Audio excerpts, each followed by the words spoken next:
هاي نعمة الله. اللي ما ينتخب هاي السنة هذا خائن للمذهب، خائن للشعائر.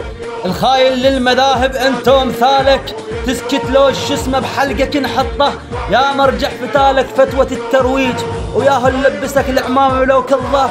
الما ينتخب مو خاين يا عديم الشان، الخاين ينطى صوته وينطعن عرضه بصوتك وانتخابك خلها باذنك. هاي شكو فاسد وقاتل يبقى بالسلطه، عم الما يقاطع ذولا بالعباس، ينعد على الفساد وهو بالخطة. على ماي العراق تريد تنطي الصوت، لو ما مش كهرباء بالذلة هم ترضى، لو خدمات معدومة ومدرسة وتعيين، هم عندك علاج يعيش المرضى.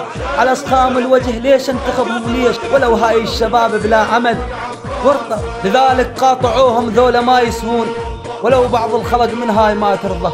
سنأمر بمقاطعة الانتخابات. أصوات الصدر الثانية يا أخويا اليوم.